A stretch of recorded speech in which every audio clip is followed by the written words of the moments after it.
Idé vil jeg gerne tale om mit største formål med at komme til Danmark.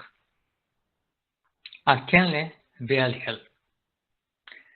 Dette er ikke en akademisk undersøgelse. Det er den historie, jeg tænkte på i de sidste 9 måneder, eller det omkring, fra jeg kom til Danmark. Lad os starte med en kort introduktion. Jeg kom til Danmark fra Japan i august sidste år og lærte meget som elev der under højskolen. Jeg lærte mange i højskolen om sprog, aktivitet, kultur osv. Jeg besøgte hospice, plejehjem, kirke, bibliotek, samfundscafé, folkeskolen og lokal nabo. Dette erfaring var så meningsfuld at kende eller føle om mindset af Danmark.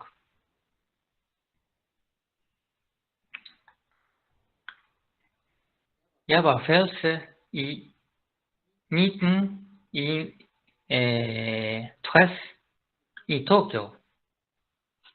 Jeg studerede kontrolteknik på universitet og kandidатskole. Og begyndte jeg at arbejde hos en producent af musikinstrumenter inden alder af 25 år. Men der udviklede jeg mikroprogrammer til computerlæring, uden at lave musikinstrumenter. Efter 13 år forlod jeg virksomheden og arbejdede om IT for handicappede som frivillig.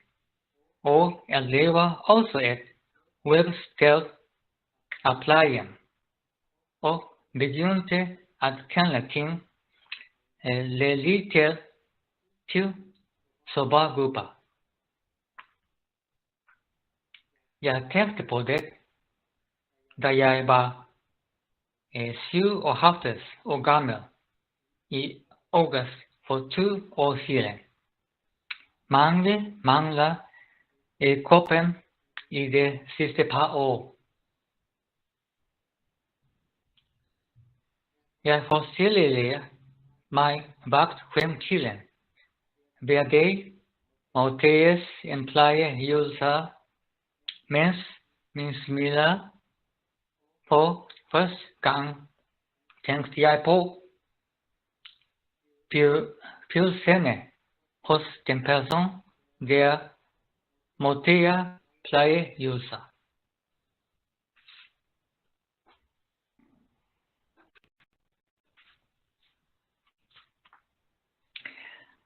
Der findes data om gennemsnitlig levetid og forventet levetid fra WHO.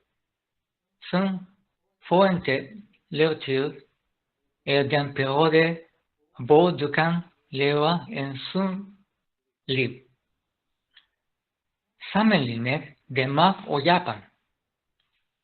2016 var den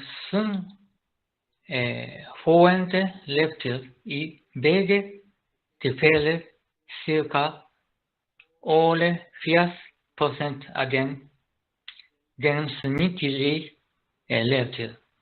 Så lever vi usunde i 12% af vores liv. Skal jeg leve på den måde?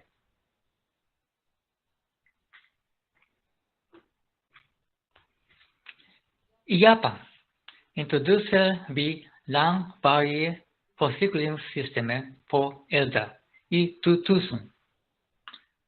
Dette skyldes at beforene for sygepleje er stift mellom forældrene og aldrende befolkning. Dette system siger mål at kunne leve et uafhængigt dagligliv som den person, der opretholder velhed. Plejeydelser opføres med fokus på sikkerhed. Ordet velhed vises her.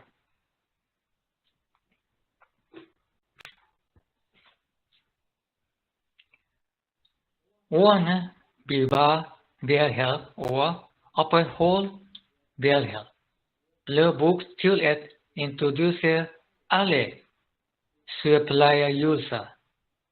Ordet velhed er det ord, det ikke bruges i hverdagen. Derfor kunne jeg ikke forstå. Dette ord, som jeg ikke havde forstået indtil nu, blev pludselig virkelig, og jeg troede, at det ville være farligt at nå alderdom, hvis jeg ikke forstod det.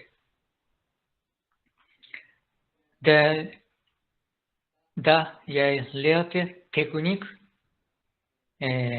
troede jeg stadig, at det altid ville være en logisk mulighed, så jeg tænkte først på selve ordet velhed.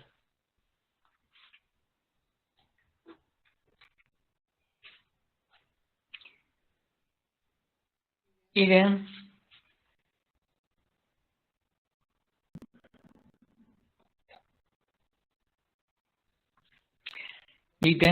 verdenserklæring om menneskerettigheder 1948 vises ord velhed i artikel 1. Pointen her er, at velhed er lige for alle mennesker. Det betyder, at både babyen og præsidenten har samme velhed. Når vi taler om ældrepleje, har både plejepersoner og plejemodtagere samme velhed.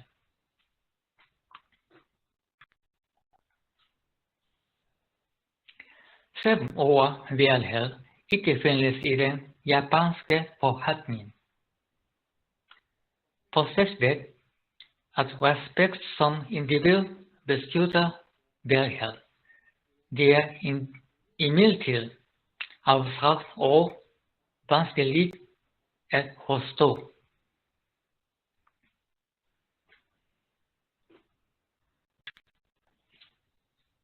Og her siger Sydjysk-Kommunes velhedspolitik. Vi forstår, at enhver person har velhed som person, og den skal behandles ens. Velhed er ikke en given, vi stræber altid efter for at beskytte det. Velhed er en dynamisk forhatskab. Jeg synes, det var meget interessant.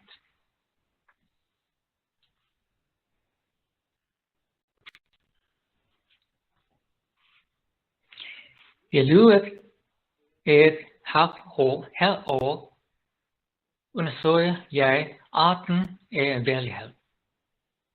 Ligesom alle respekteres som individ, bestræber på at fortsætte med at beskytte.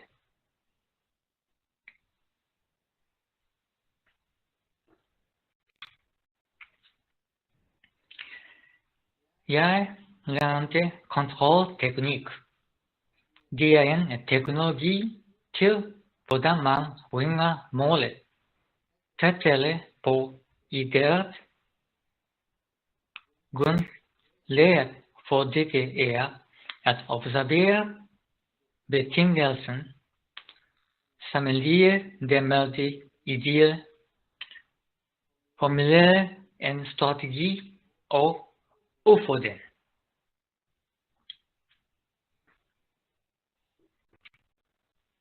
For eksempel, for at bringe din egen vægt til dit mål, er objekt din krop.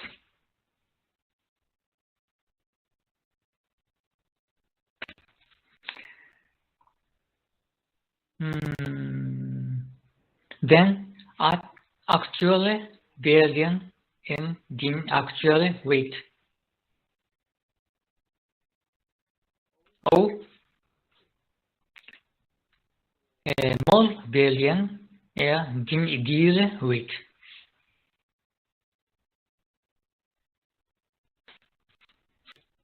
Og kontrollen er en diætmetode.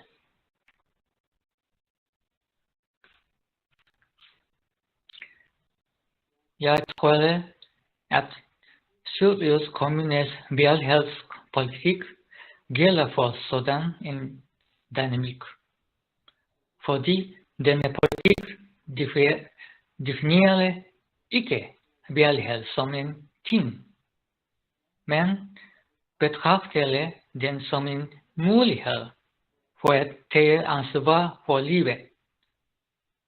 Så først skrev jeg et blogdiagram, så en dansk velfærdsmulighed.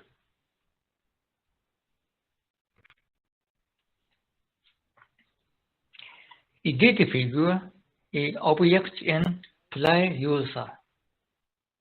Den aktuelle værdi er galen af livsstil.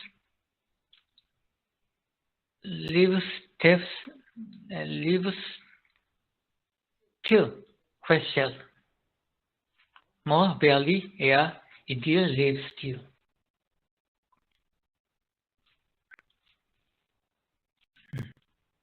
Og kontrollen bærer en dialog mellem borgeren og sagsbehandleren. På den anden side, hvad er målet for japansk velfærdspolitik? Hvad gør det, skal jeg kort forklare Japans rangvalide plejeforsikringssystem for andre.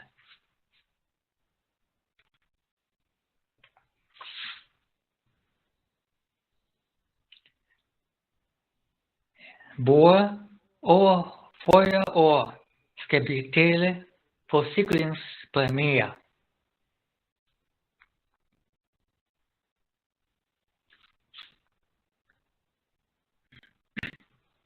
Plejeydelser er tilgængelige for personer over 65 år, og til dette formål bliver de certificeret som plejemodtagere.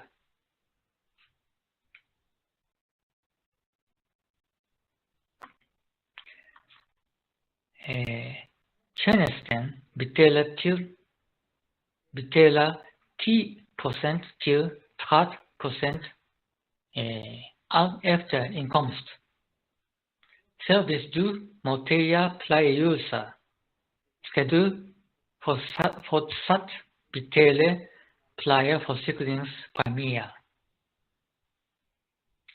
Systemet finansieres med halvdelen af forsikringspræmien.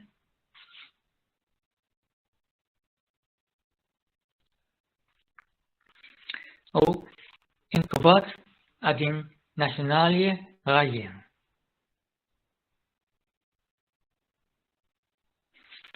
Og inkuberet af din lokale regering.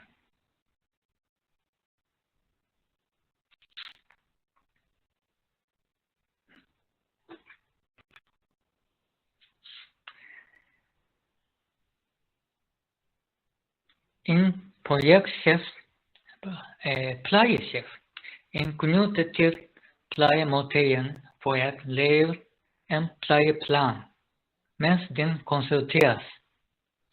Plejeydelser laves i henhold til plejeplan.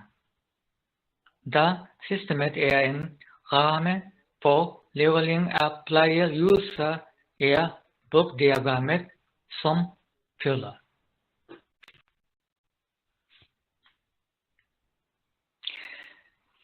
Objektet er værdien.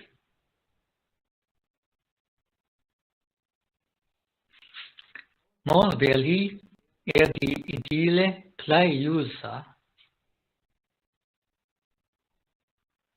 og den aktuelle værdi er den aktuelle plejeydelse.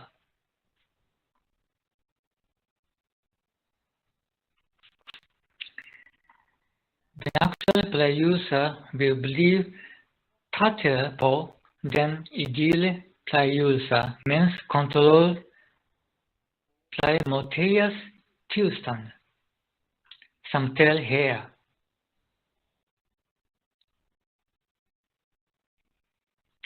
En dialog mellem plejechefen og plejemåteren. Det ligner meget den tidligere danske måler i form.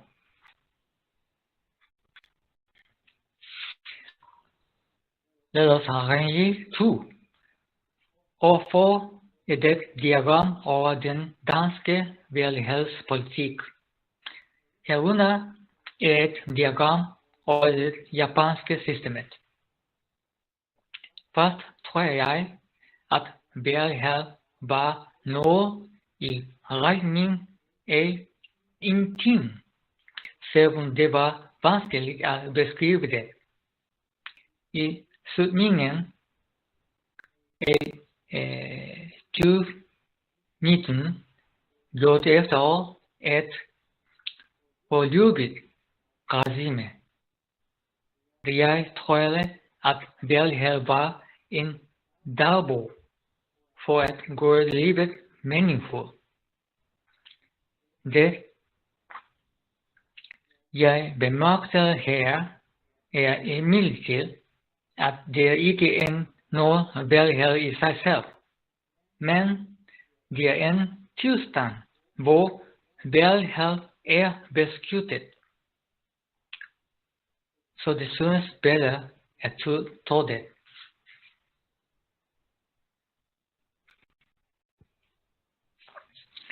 Derefter kan ordet velfærdspleje dervises i den japanske måde.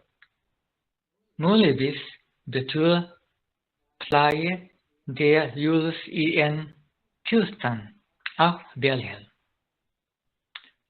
som er inkluderet i den danske måde. Jeg indså, at det kunne være det.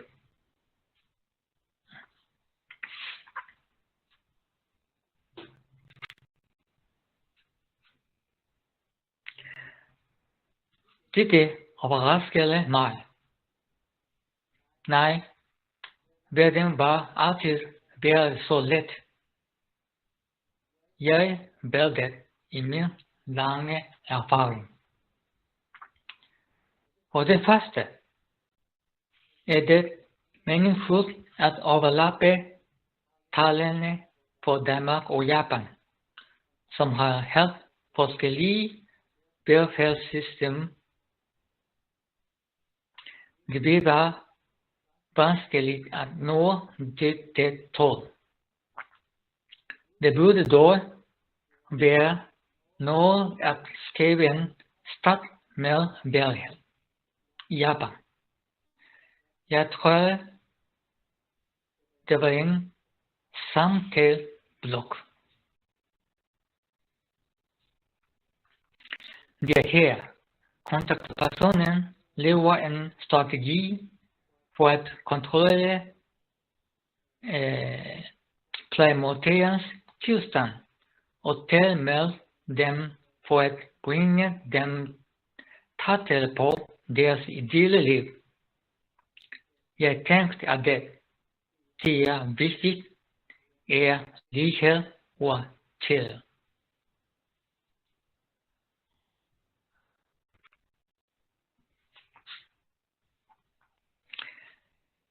Japanere har imidlertid den traditionelle idé, at tomhed er en dyd. Vi tog med at kræve vores rettigheder. Derfor er det tilfælde, hvor forholdet ikke er lighed og tillid på plejeområdet, og der her ikke er besluttet, kan vi med succes opbygge et tilforhold til sådanne japanske folk. Det var et stort spørgsmål.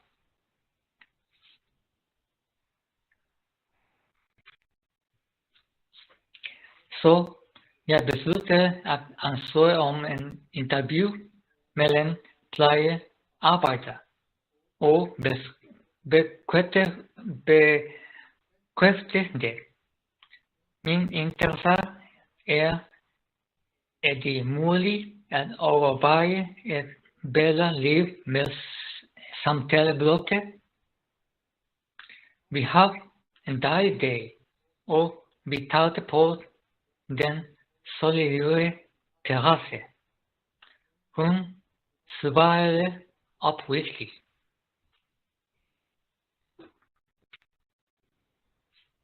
Når jeg talte med hende i halvanden time, fik jeg et godt svar.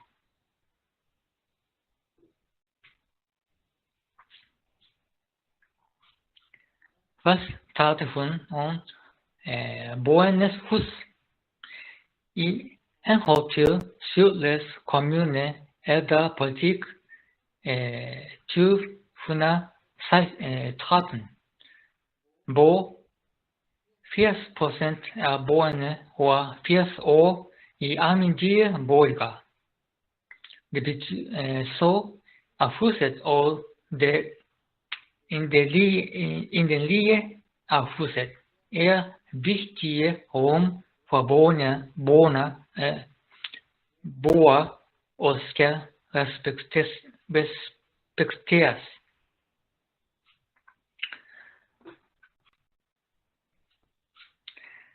Hun sagde også, at den måltid plejer en fysisk og hverdagsliv er lige lovligt omfattet af loven, uanset bestand eller handicap.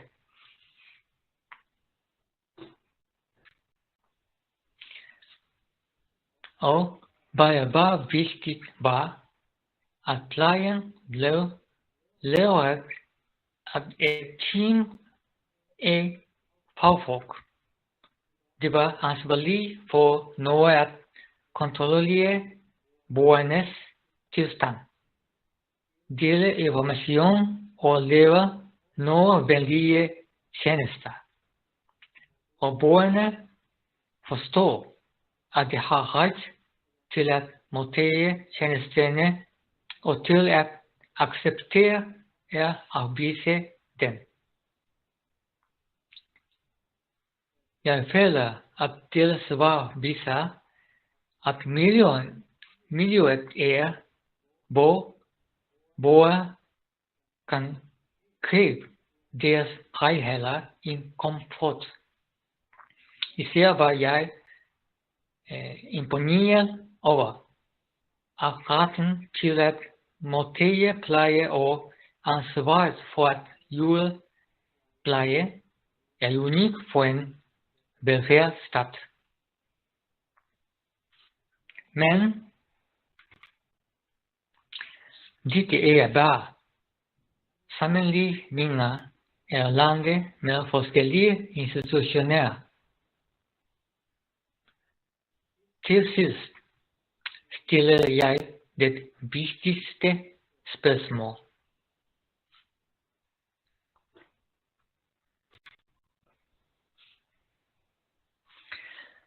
hvordan kan plejemodtageren og kontaktpersonen opbygge et tilforhold? Dette svar blev det største og vigtigste svar.